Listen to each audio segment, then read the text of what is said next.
Sword of Coming Episode 18. In the previous episode, Chen Ping'an witnessed Liu Xianyang face a life-changing offer from the powerful kiln supervision official, promising a path to fame and fortune if he joined the army. Yet, Liu Xianyang, bound by his loyalty to Master Ruan, refused, showing a courage and resolve that surprised everyone. Meanwhile, tensions in the small town escalated when Liu Xianyang, heir of the Liu Clan, humbly begged Liu Xianyang to sell a treasured family heirloom, only to be met with firm defiance. Chen Ping'an, ever watchful, realized the young boy's choice could lead to unforeseen dangers, especially with the local clans and hidden powers at play. As the blacksmith forge blazed with sparks and determination, the threads of destiny began to intertwine. At the end of the previous episode, Confucians, Taoists, Buddhists, and martial artists were all quietly gathering around the small town, signaling that something monumental was about to unfold. What will happen next? Stay tuned. And the story continues. After walking out of Clay Vase Alley, Liu Xianyang and Chen Ping'an saw two groups of people standing to their left and right. On one side, there was a little girl riding on the shoulders of a tall and burly old man. On the other, a haughty little boy in a large red robe stood beside a calm and dignified-looking woman. Despite the unusual scene, Liu Xianyang remained remarkably composed as he walked between them, displaying a sense of confidence that did not go unnoticed. The old man carrying the little girl observed carefully and thought that the young boy in front of him carried a disposition reminiscent of a great general, someone whose presence commanded respect and attention even at a young age. Meanwhile, the young boy in straw sandals tried to mask his cautious and careful demeanor, which, ironically, made him seem much less imposing in comparison. After a brief farewell, Liu Xianyang, trembling slightly with anxiety, reported, Liu Xianyang said that if the esteemed immortals offer a fair price, he will part reluctantly with his family treasure and sell it to you. The woman glanced at the old man from Sun-Scorched Mountain and asked with a gentle smile, Senior Yuan, what do you say? The old man considered for a brief moment before responding solemnly, we cannot afford to make the same mistake 3 times. We will follow Liu Xianyang's suggestion and give him a substantial amount of wealth. Sun-Scorched Mountain can offer him the position of true disciple. In addition, I am willing to privately loan him an immortal treasure for 100 years. As for you, the Shu clan of Lightbreeze City, you may offer him whatever you wish. The woman appeared astonished. She murmured to herself, true disciples of Sun-Scorched Mountain already enjoy extremely noble standing. Yet Senior Yuan is even willing to lend him an immortal treasure? Perhaps this boy is a cultivation prodigy who was overlooked by porcelain buyers when he was 9 years old.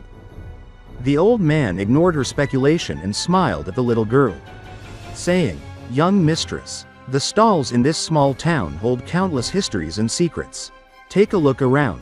Perhaps you may even discover hidden treasures. The little girl, full of excitement, urged her steed forward, and the old man laughed heartily, his figure moving like a mountain as he followed slowly behind her. The young boy in straw sandals chuckled softly and commented, How mighty Sun-Scorched Mountain is. The woman gestured for Liu Xianyang to return, and then she walked alongside her son, explaining, apart from the ordinary path to ascend, Sun-Scorched Mountain has a special sword path.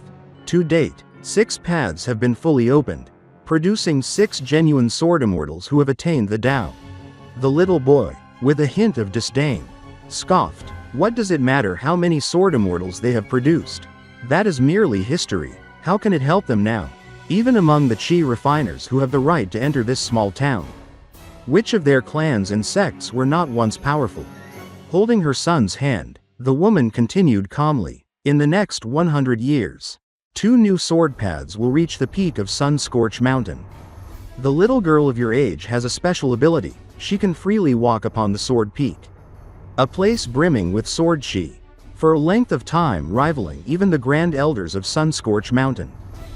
Upon hearing this, the boy faltered, stopping in his tracks with a mix of anger and regret. If that girl is so capable, why did you not tell me earlier? Mother, I would not have targeted her all this time, causing her to constantly retort at me. If she were to become my wife in a few years, and we became Dao partners later. It would have greatly benefited our Light Breeze city." The woman smiled serenely and said, "Both you and the little girl are supreme cultivation prodigies with a chance to ascend to the upper 5 tiers. The threads of fate connecting you two are far more complex than ordinary matters. Seeking predetermined outcomes only leads to disappointment. Besides, do you truly believe she hates you with all her heart?" The boy frowned and asked, "Does she not? We will let nature take its course." The woman murmured gently. The boy suddenly became serious. His childish expression replaced with determination. "Mother, I do not like the person behind Liu Xianyang. In fact, I hated him from the first moment I saw him." "Why is that?" the woman asked with curiosity. He thought carefully before replying. "That person is unusual. He is different from Liu Zhengsheng, who understands everything, and different from Liu Xianyang, who understands nothing. Most of all, I especially hate his eyes." The woman treated his words as simple childishness and said, "We cannot act as we please in this small town. However, you must remember this, when this realm eventually collapses, what fate will await the people here? Reflecting on this will put matters into perspective." The boy nodded, repeating the same words he had uttered when he first saw the young boy in straw sandals. Measly ant. After leaving the small town, Chen Ping'an and Liu Xianyang soon arrived at a covered bridge. Liu Xianyang casually asked, "Why did Song Jixin's family build this covered bridge, even if a bridge was necessary? Why construct it over the old stone arch bridge?" The stone arch bridge was not demolished, so it is as if a new robe has been pulled over the old. "Will it get hot in summer? Ha ha ha." His laughter was contagious, and even the tall, broad young boy could not help but laugh at his own joke. Above the bridge, a plaque hung with 4 large golden characters, "Rising winds, crashing water." No one knew who had written it. As they climbed the stairs, Liu Xianyang stopped on a long bluestone slab, gesturing for Chen Ping'an to do the same. He leaned back and smiled, lowering his voice. "Old man Yao once told me something strange lies beneath these stairs." When the bridge was built, Song Jixin's father ordered workers to dig a massive hole late at night, burying a large porcelain jar as tall as a person. "Do you not find this frightening?" Chen Ping'an dismissed the idea lightly. "What's so scary about that?" Walking onto the covered bridge, they noticed the fresh scent of wood and paint, evidence of the bridge's recent construction. The main pillars and beams were carved from ancient trees from sealed mountains and forests. Transporting such massive logs had been perilous, only possible during heavy rains when the mountains became muddy and slippery. Thankfully, no one had been swept into the creek below. Reaching the northern stairs, Liu Xianyang sat down, curious, and asked, "If it were not for me, would you and Song Jixin have been close friends?" Chen Ping'an shook his head. "Perhaps we would have been, but not significantly closer." Liu Xianyang, intrigued, pressed further, "You are neighbors, around the same age, and Song Jixin often talks about profound principles, albeit in an unpleasant way. You are also amiable. Why then did you not get along?" Chen Ping'an smiled. "Let's discuss something else. At the blacksmith forge, you cannot fool around. Whether you retain your ancestral suit of armor depends on whether you become Master Ruan's disciple." They shared a moment of laughter before Liu Xianyang asked about the mountains they had climbed with Old Man Yao. Chen Ping'an described the journey in detail, recounting how it took 10 days to reach a terrifyingly tall mountain, bypassing restricted areas, and how Old Man Yao, despite his general dislike for him, had spoken a few meaningful words at the summit. "He told me simply to observe the scenery and remain silent afterward. One must work with full effort, talking achieves nothing." Liu Xianyang reassured him. "Old Man Yao did not truly detest you. His distance is part of how he treats everyone, though perhaps I am treated slightly differently." Chen Ping'an nodded, acknowledging his gratitude toward Old Man Yao. Finally, Chen Ping'an revealed what they saw from the peak. From the mountain top, we looked east and saw an even taller mountain. Its height was indescribable. Liu Xianyang scoffed, expecting something fantastical. "So it was just a mountain? I thought you would say you saw a flying immortal or something." Chen Ping'an mused quietly. What if there really is an immortal on that mountain? Liu Xianyang laughed and joked about immortals eating and relieving themselves. Chen Ping'an pondered the absurdity, imagining the reality of immortal life, while Liu Xianyang playfully struck him on the head and ran off, shouting mockingly. As they approached the blacksmith forge by the creek, Chen Ping'an observed the area carefully. The forge and surrounding buildings were modest, but full of activity. Youths from the town were digging wells and working under the supervision of the dragon kiln, earning their meals. Only a select few could become long-term in-house disciples of Master Ruan. Chen Ping'an studied the soil near the wells, noting it was fire-characteristic soil of the 7th month fiery star type, moist, workable, and perfect for construction. Despite the simplicity of the town, the planning of wells and infrastructure impressed him.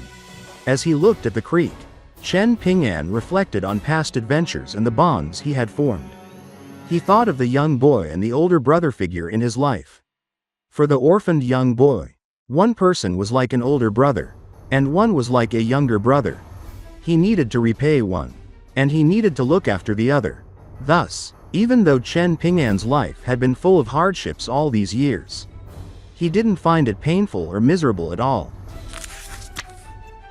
After a short while, Liu Xianyang ran back over with a bamboo basket on his back. Chen Ping'an was watching the workers digging the wells, yet he almost faceplanted into the ground when Liu Xianyang suddenly came over and kicked him in the rear. Glancing back and realizing it was Liu Xianyang, Chen Ping'an decided not to make a fuss and steadied himself. Liu Xianyang casually announced, "It's all done now. Master Ruan told me to stay put and not run around for the next few days. I'll be digging wells in the morning and forging iron at night. After a couple of weeks, I'll officially become his first disciple in this small town. They call it the opening disciple or something like that. Oh, and I found a bamboo basket for you. We can use it to collect pebbles together. We'll start at the blacksmith forge and work our way up to the covered bridge. One warning though, I won't be able to help you at the pit on Azure Cow Ridge.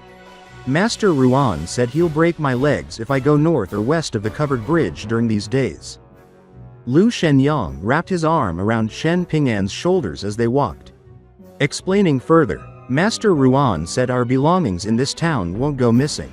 Outsiders here have to follow an extremely strange rule. They may make fair trades, even trick or act like beggars, but stealing is strictly forbidden. The heavens themselves are watching. Isn't that creepy?"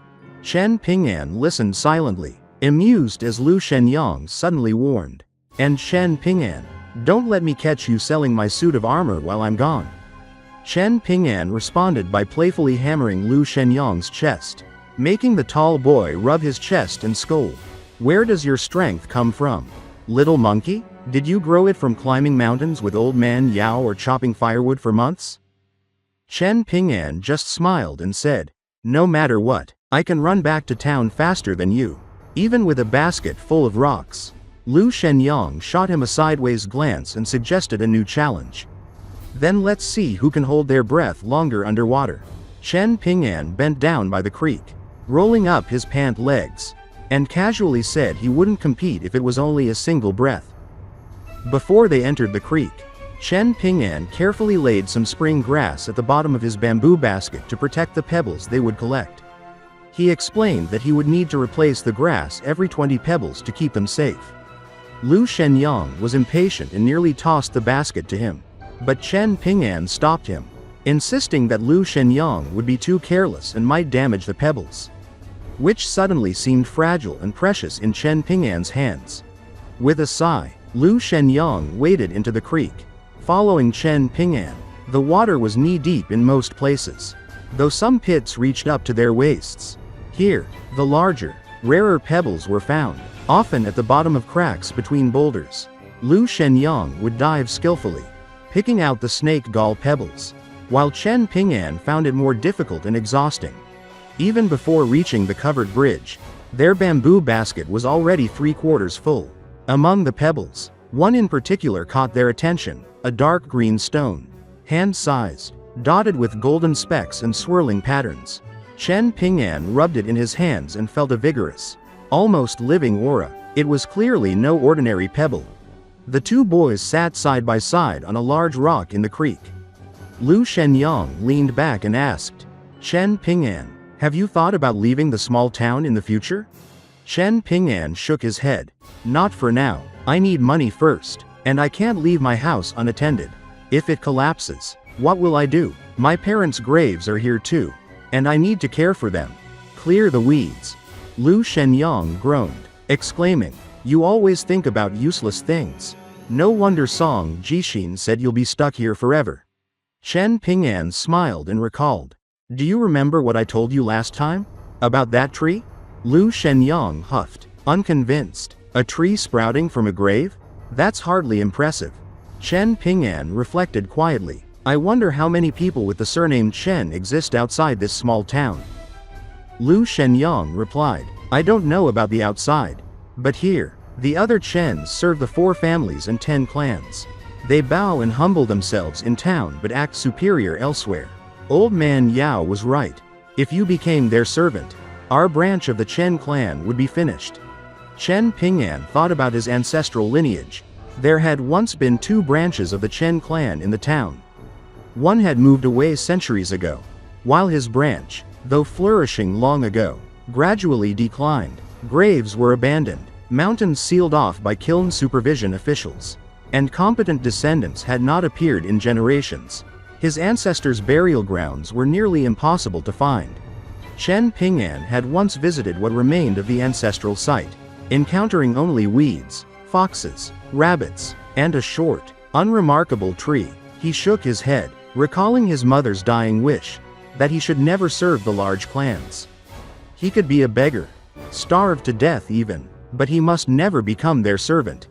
Liu Xianyang reminded him, half joking, "Didn't you also swear not to become a disciple at the dragon kilns?" Chen Ping'an lowered his gaze, dejected, silently acknowledging his broken promise. Liu Xianyang felt a pang of guilt but said nothing. Standing to leave for his well-digging duties, he offered to help Chen Ping'an become a temporary apprentice, making it easier for him to collect pebbles. Chen Ping'an shook his head. "We'll talk about it after those 2 groups leave town. I'll help look after your house in the meantime." Liu Xianyang asked about Master Ruan's power to protect them. Chen Ping'an shrugged. "Perhaps it's like seeking shelter in a sudden downpour." With that, Liu Xianyang teased Chen Ping'an while carrying the bamboo basket ahead, laughing about how pitiful he looked carrying it alone.